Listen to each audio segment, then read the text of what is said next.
Hi everyone, welcome again to Bake Your Way Kitchen. On today's video I'm going to show you how to make a peanut butter and jelly muffin. And this is really great. You can have it anytime really.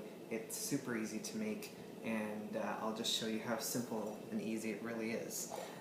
So the first thing I've got here is all my dry ingredients, and this 1 3/4 cup of flour, and that's actually ½ pound of flour, so 227 grams of flour with a tablespoon of baking powder and 3/4 of a teaspoon of salt. You can up or down that amount a little bit if your peanut butter is salty, but there we go. So there's that, and I've got 3 tablespoons, that's about 40 grams of sugar.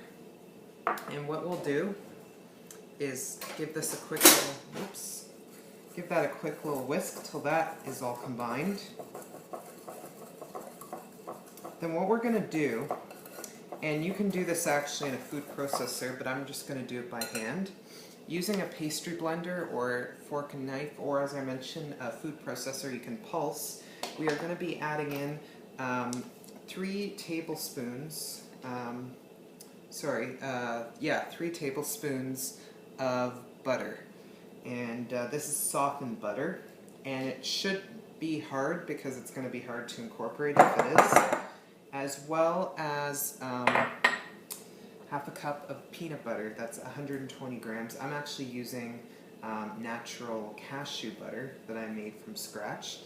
If you want to know how to make nut butter from scratch, you can go to the website. There we go. So now, using our pastry blender, we're simply going to mix and beat this kind of in until it gets like a crumbly form. It's going to be a little awkward in the beginning, but as you use your pastry blender, as you mix it, you simply just have to press it in. As you do this, gradually it will start to come together. This is what you're looking for. That's it. We are going to be adding, we're going to beat in our egg.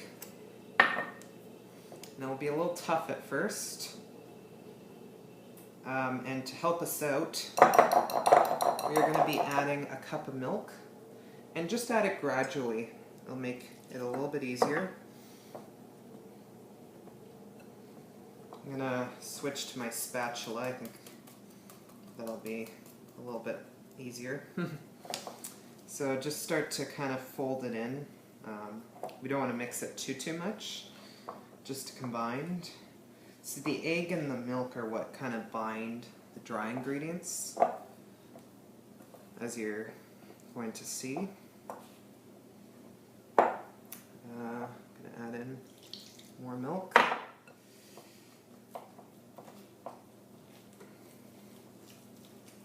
And you want it to be a relatively smooth mixture. Obviously, all the dry ingredients need to be fully moistened through. There we go. There we go. Now add the rest. And once you get that, whoops, it shouldn't end up flying everywhere like you're seeing now. There we go. And there we go, we have our batter. And it should be a little bit thick, but it'll be a little bit soft as well. And definitely much workable than we had when we just added in the egg. So this is our batter. So you're going to need to preheat your oven to about 400 degrees Fahrenheit, 200 degrees Celsius.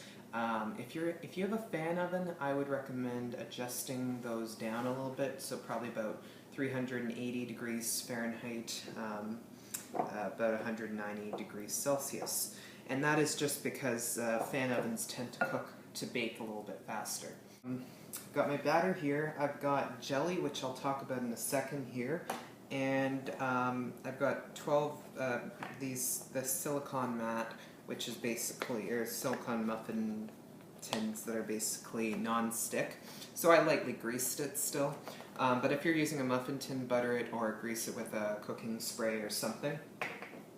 You'll need a cookie scoop. Well, you don't need one. You can use 2 spoons if you like. I just think it makes the job easier.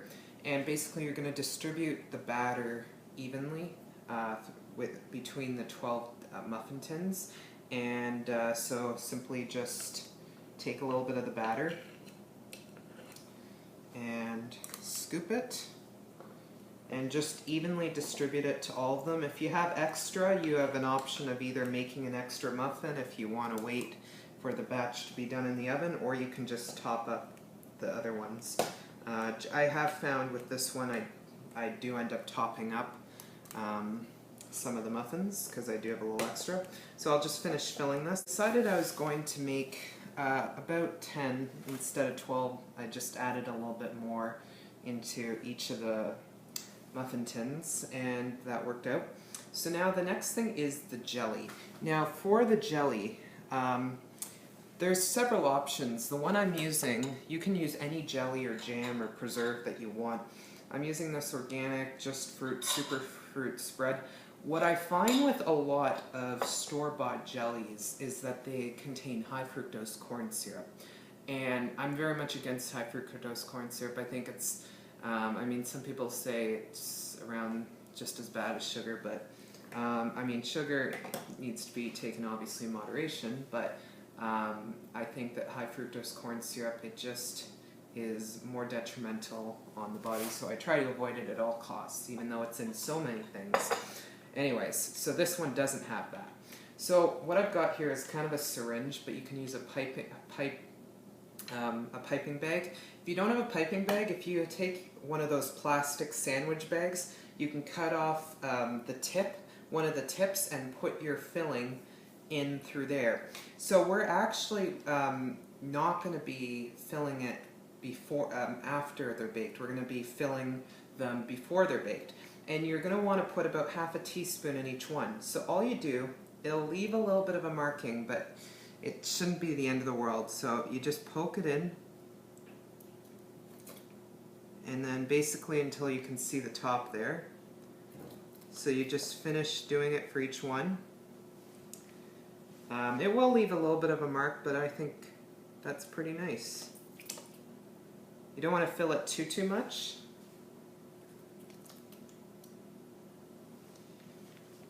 But I think it's a good touch.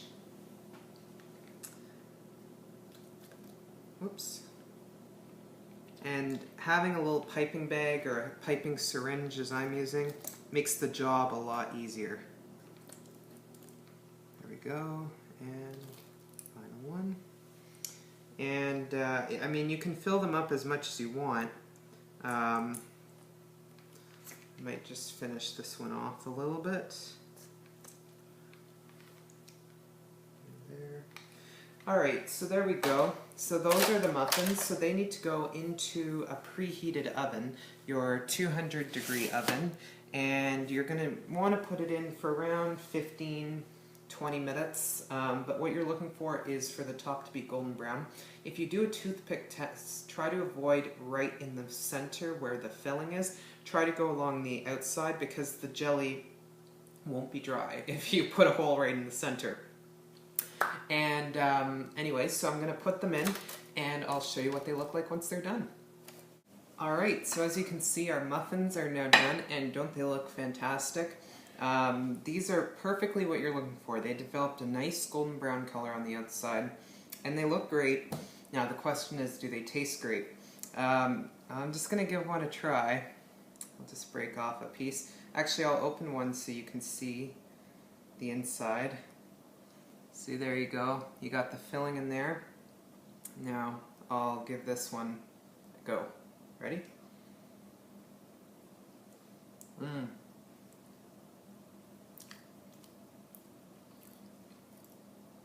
It's very good. It's so moist.